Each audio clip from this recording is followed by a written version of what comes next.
숙자야, 너도 이혼해. 이혼하고 나랑 같이 살자. 황혼 이혼한 친구, 순복이의 농담 섞인 한마디였습니다. 남편이 은퇴하면 함께 여행도 다니고 맛있는 것도 먹으며 알콩달콩 살 줄 알았습니다. 하지만 현실은 달랐죠. 은퇴 후 남편은 낚시에만 빠져 살고 저는 늘 혼자였습니다. 그렇게 외로움 속에서 이혼 후 누구보다 행복해 보이는 순복이를 보며 저도 용기를 냈어요. 여보, 우리 이혼해요. 내가 그 할망구 만나지 말라 했지? 물든다니까. 엄마 이혼하시면 저희도 보기 힘들 수 있어요. 남편과 자식들의 만류에도 결국 43년의 결혼 생활을 끝냈습니다. 드디어 제 삶을 찾았다고 생각했죠. 하지만 이혼 후 자식들의 연락은 뜸해졌고 순복이도 점점 멀어졌습니다. 그리고 충격적인 순복이의 고백. 나 전 남편이랑 다시 합칠까봐. 이혼 6개월 만에 저는 남편에게도 자식에게도 친구에게도 버림받았습니다. 제가 정말 잘못된 선택을 한 걸까요? 제 이야기를 끝까지 들어주시고 여러분의 생각을 댓글로 남겨주세요. 구독과 좋아요는 제게 큰 힘이 됩니다. 안녕하세요. 저는 68세 김숙자입니다. 아침 7시 남편 박민식이 새벽부터 부산스럽게 움직이는 소리에 잠이 깼습니다.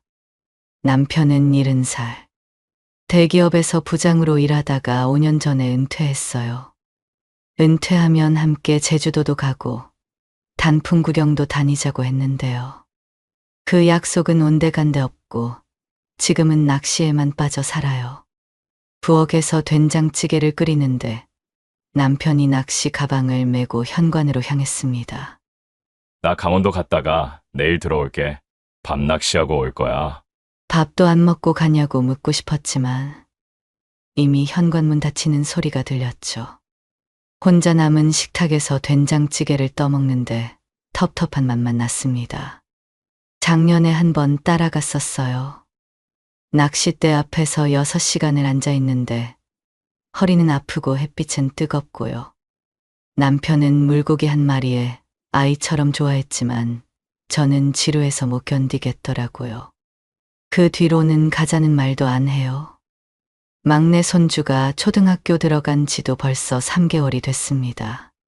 그 전까지는 아들네, 딸네 번갈아 가며 손주들 봐주느라 바빴는데 이제는 할 일이 없어요. 오전에는 집안일 좀 하고 오후에는 TV 보다가 저녁 준비하고 매일이 똑같아요. 그날도 그렇게 무료하게 TV를 보고 있는데 핸드폰이 울렸습니다. 이순복, 제 절친이에요. 숙자야, 나 좀 만나자. 할 말이 있어. 순복이 목소리가 평소와 달랐어요. 무슨 일인가 싶어서 동네 카페에서 만났죠. 순복이 얼굴이 환했습니다. 무슨 좋은 일 있냐고 물었더니 폭탄 선언을 하더라고요. 나 이혼했어. 드디어 자유야. 커피잔을 들던 손이 멈췄습니다. 68살의 이혼이라니요. 순복이 남편은 집착이 심하기로 유명했어요. 결혼하고 나서는 친구들 만나는 것도 막고 동창회도 못 가게 했죠. 순복이가 얼마나 답답했을까 싶으면서도 이 나이에 이혼이라니 놀랐습니다. 다 늙어서도 어디 가냐, 누구 만나냐, 맨날 의심하고 감시하는데 미치겠더라. 이제라도 내 삶을 찾아야지. 순복이 눈빛이 반짝였습니다. 주름진 얼굴인데도 소녀처럼 들떠 보였어요. 그래, 축하해. 이제 맘 편히 살아. 그날 우리는 3시간이나 수다를 떨었습니다. 순복이는 앞으로 하고 싶은 게 많다고 했어요. 춤도 배우고 여행도 다니고 새로운 친구들도 만나고 싶다고요. 들으면서 묘한 기분이 들었습니다. 나는 뭐하고 사나 싶더라고요. 집에 돌아오니 역시나 남편은 없었습니다. 빈집이 더 크게 느껴졌어요. 저녁을 혼자 먹으면서 순복이 말이 계속 맴돌았습니다. 내 삶을 찾는다. 자유라는 단어가 가슴 한구석을 간지럽혔죠. 춘복이가 이혼한 뒤로 우리는 거의 매일 만났습니다. 수요일엔 자수 모임, 금요일엔 카페 투어. 춘복이랑 다니니까 심심했던 일상이 갑자기 재미있어졌어요. 오늘은 새로 생긴 브런치 카페에 갔습니다. 춘복이가 커피향을 맡으며 행복한 표정을 지었죠. 아, 좋다. 이렇게 마음대로 다니는 게 얼마나 좋은지 몰라. 나도 덩달아 기분이 좋아졌습니다. 케이크를 먹으면서 자연스럽게 남편 이야기가 나왔어요. 우리 남편은 요즘 통집에를 안 들어와. 어제도 새벽 2시에 들어왔어. 춘복이가 고개를 끄덕이며 맞장구를 쳤습니다. 춘복이는 내 편을 확실하게 들어줬어요. 남자들이 다 그렇지 뭐. 은퇴하고 나면 부인은 안중에도 없다고요. 춘복이는 항상 마지막에 이렇게 말했습니다. 그래서 내가 이혼한 거야. 이혼하니까 너무 좋아. 정말이야. 그 말을 들을 때마다 가슴 한구석이 묘하게 쿡쿡 쑤셨습니다. 계산할 때가 되면 지갑을 꺼내는데 늘 순복이가 먼저 카드를 냈어요. 오늘도 마찬가지였죠. 내가 낼게 하면서 순복이는 손을 휘 저었습니다. 위자료 많이 받았다고 죽을 때까지 써도 다 못 쓴다고 웃으면서 말했어요. 고맙기도 하면서 미안하기도 했습니다. 용돈 20만 원으로는 커피값도 제대로 못 내니까요. 저녁 8시가 넘어서 집에 들어갔더니 남편이 TV를 보고 있었습니다. 평소엔 신경도 안 쓰던 사람이 갑자기 물어요. 민식 요즘 뭐 하고 그렇게 돌아다녀? 늦게 들어오네. 춘복이 만나러 다닌다고 했더니 남편 눈이 휙 돌아갔습니다. 춘복이가 이혼했다고 하니까 표정이 더 굳어지더라고요. 아니 68살에 이혼을 하냐며 혀를 찼습니다. 그러더니 갑자기 목소리를 높였어요. 그런 할망구랑 어울리지 마. 괜히 나쁜 물 들어. 나쁜 물이라니요.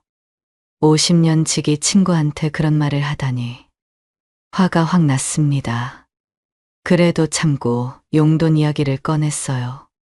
20만 원으로는 친구 만나서 차 한 잔 마시기도 빠듯하다고요. 남편은 코웃음을 쳤습니다. 20만 원도 많다는 거예요. 도대체 어디다 쓰냐고 따지더라고요.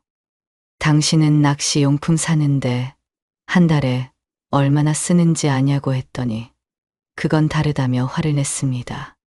그날 밤 침대에 누워서도 속이 부글부글 끓었어요. 남편은 제 옆에서 코를 골며 잤습니다. 춘복이 말이 자꾸 떠올랐어요. 이혼하니까 너무 좋다는 그 말이요. 다음 날 순복이를 만나서 어제 있었던 일을 털어놨더니 순복이가 한숨을 쉬었습니다. 그것 봐. 남자들이 다 그래. 자기 돈은 펑펑 쓰면서 부인한테는 인색해. 맞아요. 정말 그래요. 춘복이랑 이야기하다 보니 더 서운해졌습니다. 43년을 같이 살았는데 용돈 좀 올려달라는 게 그렇게 큰 요구인가요? 집에 가는 길에 마트에 들렀습니다. 장바구니에 이것저것 담다가 계산대 앞에서 한참을 고민했어요. 이것도 비싸고 저것도 비싸고 결국 몇 개를 다시 뺐습니다. 춘복이는 맘대로 쓰고 다니는데 나는 파 한 단 사는 것도 눈치가 보이다니 서글펐습니다. 이게 내 인생인가 싶어서요. 다음 날 순복이를 만나러 나갔습니다. 단골 찻집에 앉아 녹차를 우려내는데 찻잔에서 피어오르는 김이 제 마음처럼 흐릿했어요. 우리 남편 말이야. 은퇴하고 나서 정말 얼굴 보기가 힘들어. 춘복이가 찻잔을 내려놓으며 한숨을 쉬었습니다. 그게 부부야? 남이지 남. 같이 살 의미가 없잖아. 그 말이 가슴에 콕 박혔습니다. 정말 그래요. 아침에 일어나면 남편은 이미 나가고 없고 저녁에 들어와도 TV만 보다가 각방 써요. 대화라곤 밥 먹었냐? 어디 가냐 정도가 전부죠. 순복이가 갑자기 웃으며 제 손을 잡았습니다. 야, 너도 이혼해. 이혼하고 나랑 같이 살자. 우리 둘이 얼마나 재밌게 살겠어. 농담인 줄 알면서도 가슴이 쿵 내려앉았습니다. 이혼이라니. 그런데 왜 자꾸 그 단어가 머릿속에 맴도는 걸까요? 집에 돌아오니 썰렁한 거실이 저를 맞았습니다. 식탁 위에 메모지가 하나 놓여 있었어요. 야간 낚시 간다. 내일 아침에 들어옴. 혼잣말이 나왔습니다. 이게 혼자 사는 거랑 뭐가 달라? 빈집에 혼자 앉아 저녁을 먹는데 밥이 목에 걸렸어요. TV 소리만 웅웅거리는 집이 감옥 같았습니다. 젊었을 땐 애들 키우느라 바빠서 몰랐는데 이제 와서 보니 남편이랑 저는 그냥 같은 집에 사는 남일 뿐이었어요. 냉장고를 열어봤습니다. 남편이 잡아온 생선들이 가득했어요. 저는 생선 비린내가 쉬운데 남편은 그것도 모르죠. 43년을 살았는데 서로에 대해 아는 게 뭐가 있을까요?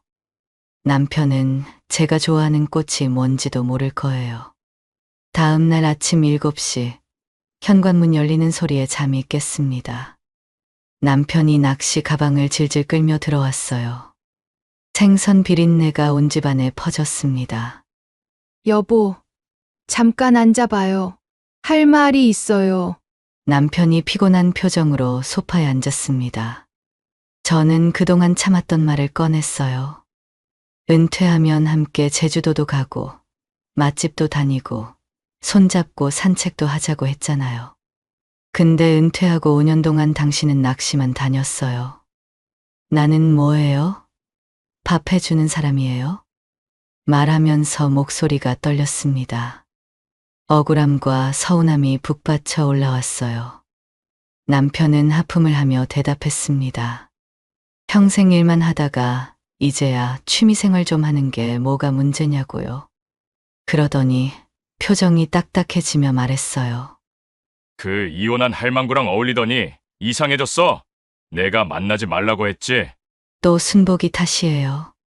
제가 서운한 건 순복이 때문이 아닌데 43년을 함께 살면서 쌓인 서운함인데 왜 자꾸 친구 탓을 하는 거죠? 남편은 샤워하러 들어갔습니다. 욕실에서 콧노래가 들렸어요. 제 마음은 이렇게 무너지는데 저 사람은 행복한가 봐요. 화가 났습니다. 아니, 서글펐어요. 그날 오후 거울을 보다가 깜짝 놀랐습니다. 주름진 얼굴에 생기라곤 찾아볼 수 없었어요. 순복이는 이혼하고 얼굴이 환해졌는데 나는 왜 이렇게 시들시들한 걸까요? 남편은 남편의 삶을 사니까 나도 내 삶을 살아야겠다는 생각이 들었습니다. 밤에 침대에 누워 천장을 보며 중얼거렸어요. 내 삶. 그게 뭔지도 모르겠는데 어떻게 찾죠? 옆에서 남편의 코 고는 소리가 시끄럽게 들렸습니다. 이 소리를 몇 년 더 들어야 할까요? 아니면 순복이 말이 자꾸 떠올랐습니다. 이혼하고 나랑 살자. 농담이었지만 왜 자꾸 그 말이 가슴을 두드리는 걸까요? 창밖에 빗소리가 들렸습니다. 봄비가 내리는데도 남편은 내일 또 낚시를 간대요.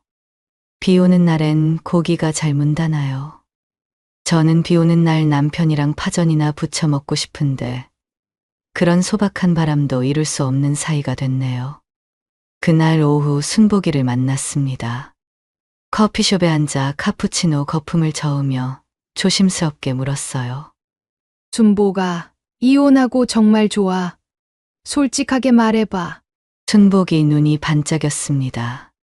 마치 이 질문을 기다렸다는 듯이요. 좋다는 말로는 부족해.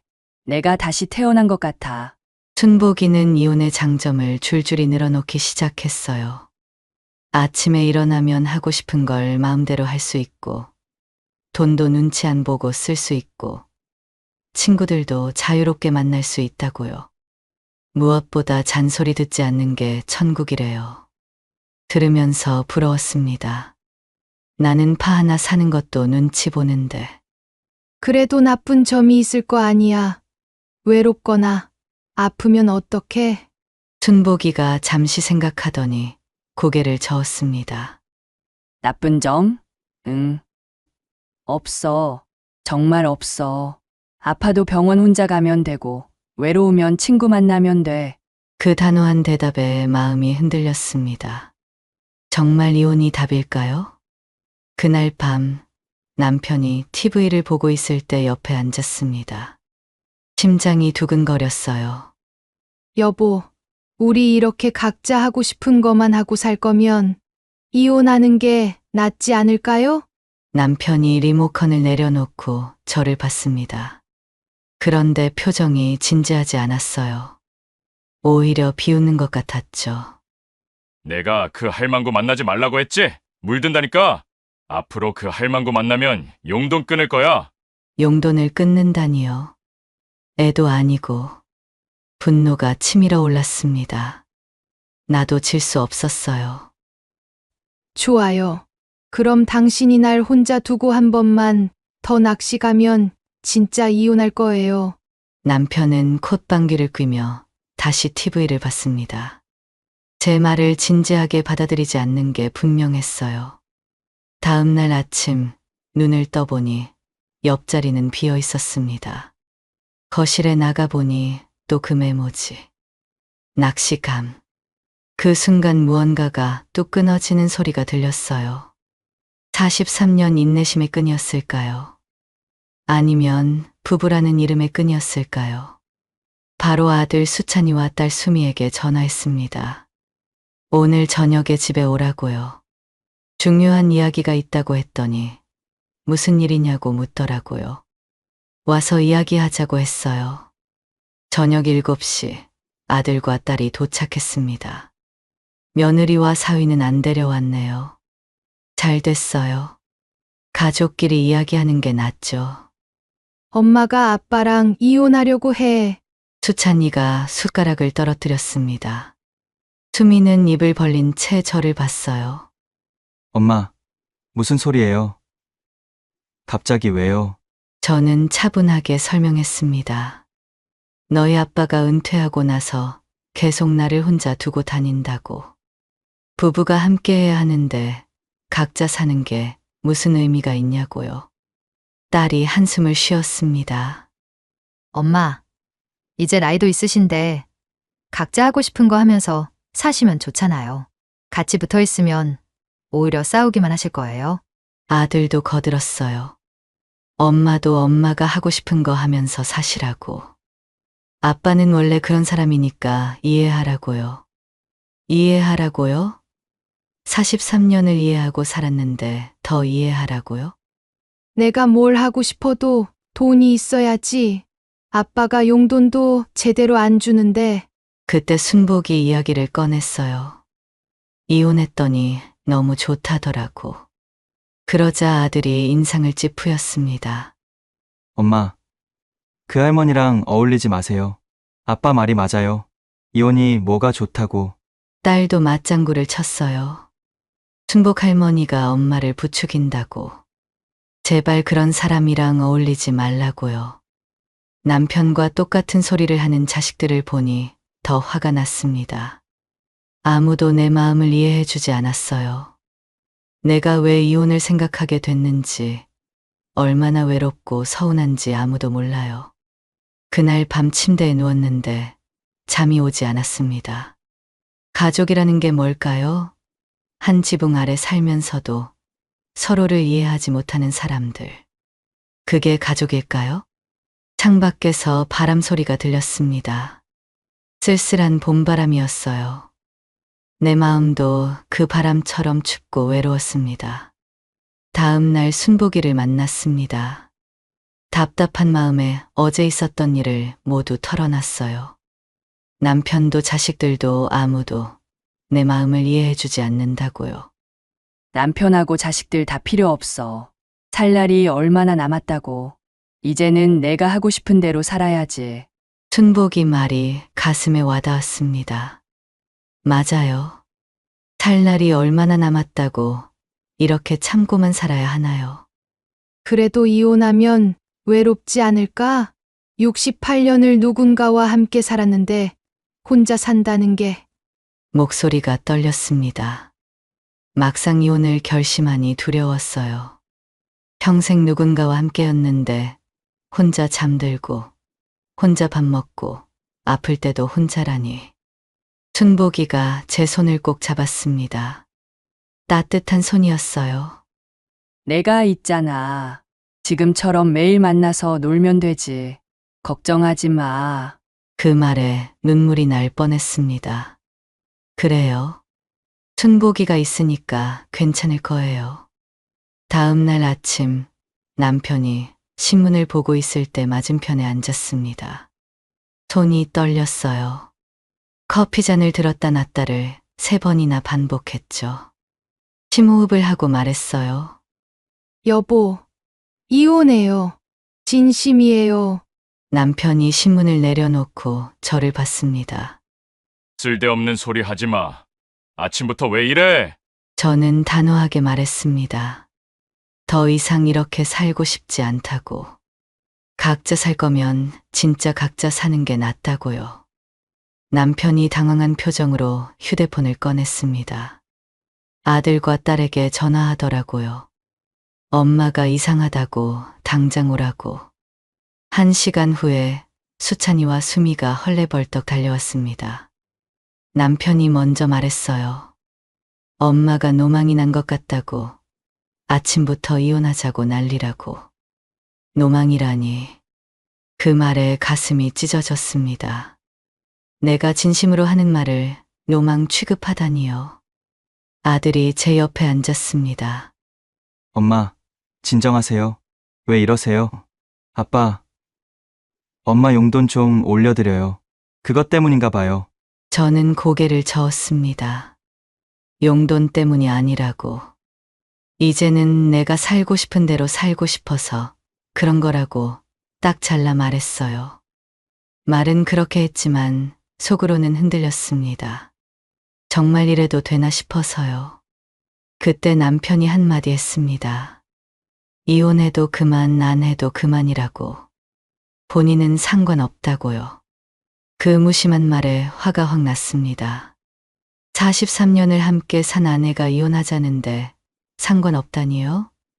눈물이 핑 돌았지만 꾹 참았습니다. 좋아요. 그럼 이혼해요. 딸이 울먹이며 말했습니다. 제발 그러지 마세요. 우리가 뭘 잘못했어요? 아들도 설득했어요. 이 나이에 이혼이 뭐냐고. 창피하지도 않냐고. 동네 사람들이 뭐라고 하겠냐고요. 하지만 저는 흔들리지 않았습니다.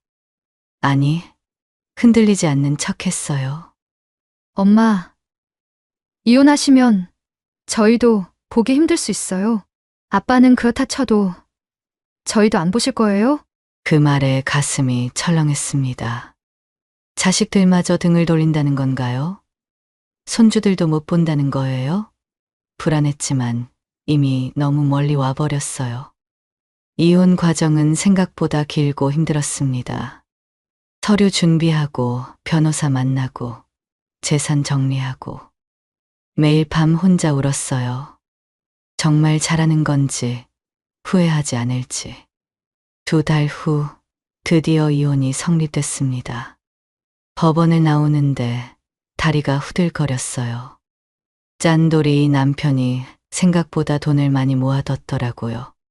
재산 분할로 10억을 받았고 국민연금 분할금도 두둑했어요. 재산 분할금으로 작은 빌라를 사고 나머지는 예금에 넣었습니다. 이사하고 가장 먼저 순복이를 불렀어요. 야, 진짜 했구나. 너무 잘했어.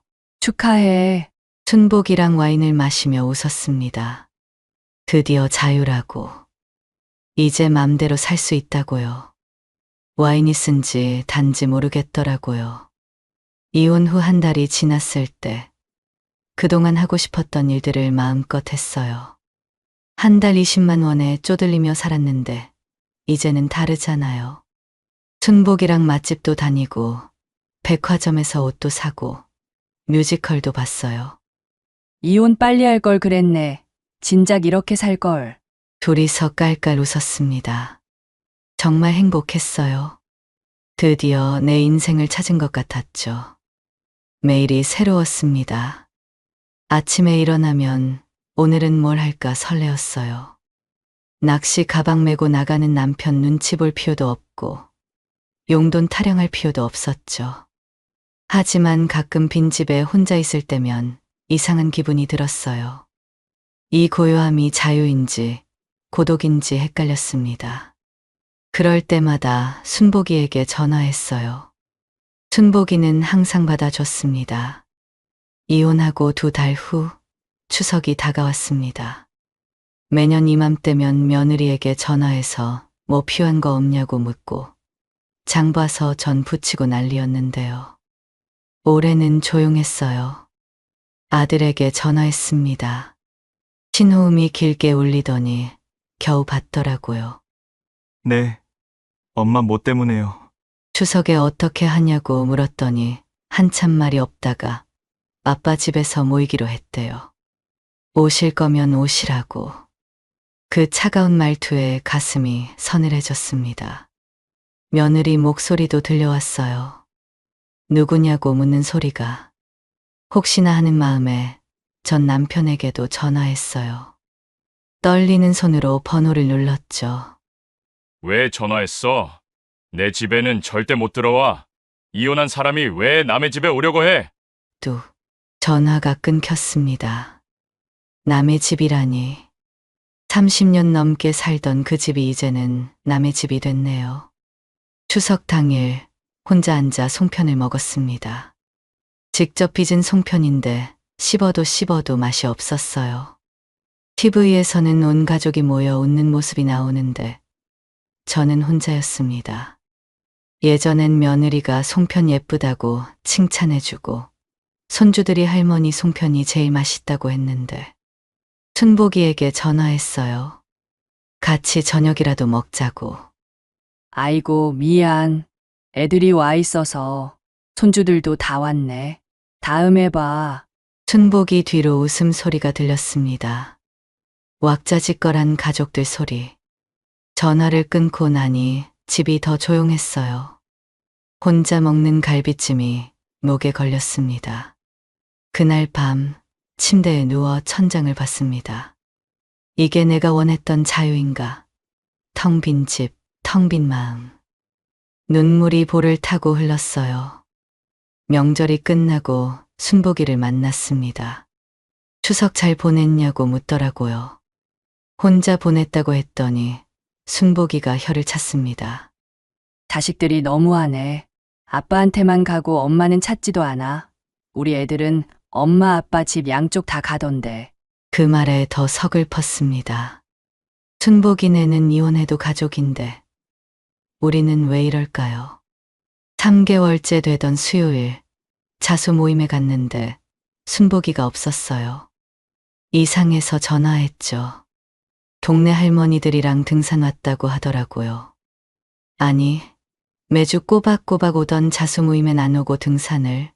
섭섭했지만 내색하지 않았어요. 다음 날 마트 가는 길에 새로 생긴 불고기집을 발견했습니다. 간판에 2인 이상 주문 가능이라고 써 있더라고요. 순복이에게 전화했어요. 내일 점심 같이 먹자고.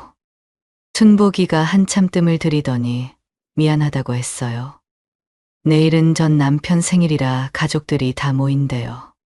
전화기를 든 손이 굳어졌습니다. 전 남편 생일을 챙긴다고요?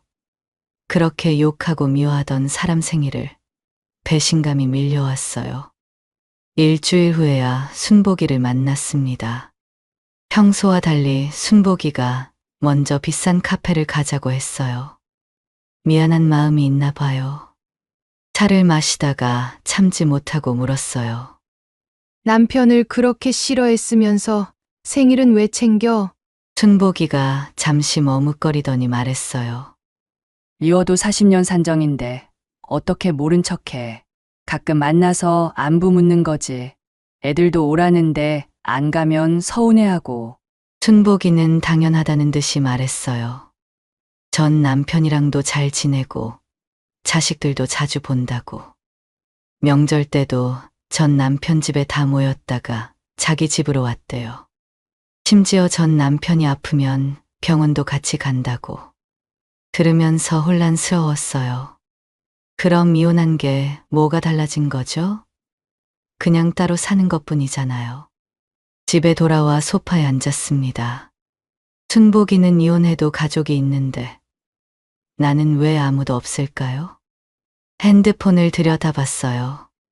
수찬이한테 마지막으로 연락 온 게 한 달 전이었습니다. 엄마 잘 지내시죠? 바빠서 연락 못 드려요. 그게 전부였어요. 안부도 형식적이고 만나자는 말은 없고. 딸은 더했어요. 카톡 프로필 사진에 온 가족이 행복하게 웃고 있는데 거기엔 제가 없었습니다. 마치 처음부터 없던 사람처럼. 엄마가 어떻게 사는지, 아프지는 않은지, 밥은 잘 먹는지 궁금하지도 않은 걸까요? 손주들은 할머니 생각 안 하나요? 창밖을 봤습니다. 찬바람이 불어오는 가을 저녁. 거리엔 엄마와 딸이 팔짱 끼고 걸어가고 있었어요. 이렇게 추운 날에도 아무도 엄마 생각은 안 하는구나. 가슴이 시렸습니다. 순복이 말대로 이혼하면 자유롭다고 했는데 이 텅 빈 자유가 이렇게 추울 줄은 몰랐어요. 그 후로 순복이에게 연락하면 늘 바쁘다는 대답뿐이었습니다. 병원 가야 한다. 손주 봐야 한다. 전 남편이랑 볼 일 있다. 핑계는 많았죠. 만남이 뜸해지니 허전했습니다. 혼자 있기 싫어서 동네 문화센터에 등록했어요. 요가반 할머니들과 어울리며 시간을 보냈죠. 하지만 순복이만큼 마음이 통하는 사람은 없었습니다. 한 달쯤 지났을까요? 순복이에게서 오랜만에 연락이 왔어요. 숙자야, 우리 오늘 저녁에 소주 한잔 할까? 반가운 마음에 바로 나갔습니다. 포장마차에서 어묵 국물을 마시며 이런저런 이야기를 나눴어요. 그런데 순복이가 갑자기 말을 꺼냈습니다. 숙자야, 나 전 남편이랑 다시 합칠까봐. 소주잔을 든 손이 멈췄습니다. 잘못 들은 건가 싶어서 되물었어요. 뭐라고? 다시 합친다고? 순복이가 고개를 끄덕였습니다. 자식들이 계속 합치라고 성하고 전 남편도 잘못했다고 사과한대요. 혼자 사니까 적적하기도 하고 아플 때 곁에 있어줄 사람이 필요하다고. 저는 말문이 막혔습니다. 이혼하고 너무 좋다고 했잖아. 자유롭고 행복하다며. 다시 합치는 게 말이 돼? 순복이가 한숨을 쉬었어요. 처음엔 좋았어. 근데 시간이 지나니까 함께하는 게 더 좋은 것 같아. 미워도 정은 있잖아. 뒤통수를 맞은 기분이었습니다. 나를 이혼으로 이끈 사람이 다시 합친다니. 배신감에 화가 치밀어 올랐어요. 나 이혼하라고 부추길 때는 언제고? 이제 와서 다시 합친다고? 내 인생 망쳐놓고. 순복이가 발끈했습니다. 내가 언제 꼬셨어? 내가 남편 불만 많다며 하소연했잖아. 내가 알아서 결정한 거지. 더는 참을 수 없었습니다. 소주잔을 탁 내려놓고 일어났어요. 순복이가 잡았지만 뿌리치고 나왔습니다. 집에 돌아와 거실에 주저앉았습니다. 눈물이 쏟아졌어요. 억울하고 분했습니다. 순복이 때문에 이혼했다고 탓하고 싶었지만 결국 선택은 제가 한 거였죠. 이야기할 사람이 없었습니다. 가족도 친구도 모두 잃었으니까요. 그날로 순복이 연락처를 지웠습니다. 다시는 보고 싶지 않았어요. 이혼 6개월째 후회가 밀려왔습니다. 매일 혼자 밥 먹고 혼자 TV 보고 아파도 혼자였어요. 용기를 내서 아들과 딸을 집으로 불렀습니다. 거실에 앉은 자식들 앞에서 조심스럽게 말을 꺼냈어요. 엄마가 혹시 아빠랑 다시 합치면 어떻게 생각해? 너희가 아빠한테 좀 말해줄 수 있을까? 아들이 어이없다는 표정을 지었습니다. 엄마, 장난해요? 우리가 그렇게 말렸는데 이혼하시더니 이제 와서 다시 합친다고요? 딸도 차가운 목소리로 말했어요. 이혼이 아이들 장난인 줄 아냐고. 한 번 엎질러진 물은 다시 담을 수 없다고. 우리는 모릅니다. 하실 거면 엄마가 직접 아빠한테 말하세요. 그리고 이런 일로는 부르지 마세요. 자식들이 일어나 나가는 걸 붙잡을 수도 없었습니다. 현관문이 쾅 닫히는 소리가 가슴에 못을 박았어요. 떨리는 손으로 남편에게 전화했습니다. 5개월 만이었죠. 신호음이 길게 이어지다가 겨우 받았어요. 여보, 나예요. 미안해요. 내가 잘못했어요. 다시 합치면 안 될까요? 잠시 침묵이 흘렀습니다. 그리고 차가운 목소리가 들렸어요. 쓸데없는 소리 하지 마. 그 이혼한 할망구랑 재밌게 지내. 다시는 연락하지 마. 뚝. 전화가 끊겼습니다. 가슴이 찢어지는 것 같았어요. 바닥에 주저앉아 울었습니다. 내가 왜 그랬을까? 왜 순복이 말만 듣고 이혼했을까? 서운한 마음이 있었어도 참고 살 걸. 지금 생각해보니 남편도 나름대로 힘들었을 텐데. 이혼 6개월. 저는 남편에게도, 자식에게도, 친구에게도 버림받았습니다. 10억이 있어도, 자유가 있어도 혼자인 삶은 너무 쓸쓸했어요. 창밖을 보니 노부부가 팔짱 끼고 걸어갑니다. 평범해 보이는 그 모습이 그렇게 부러울 수가 없었어요. 혹시 이 글을 보시는 분이 계신다면 꼭 말씀드리고 싶어요. 남의 말만 듣고 중요한 결정하지 마세요. 특히 이혼은요. 순간의 감정으로 43년을 버렸습니다. 이제는 돌이킬 수 없어요. 부부는 서로 서운해도 참고 이해하며 사는 거더라고요. 제발 저처럼 후회하지 마세요. 여러분들의 생각을 댓글로 남겨주세요. 구독과 좋아요도 부탁드립니다.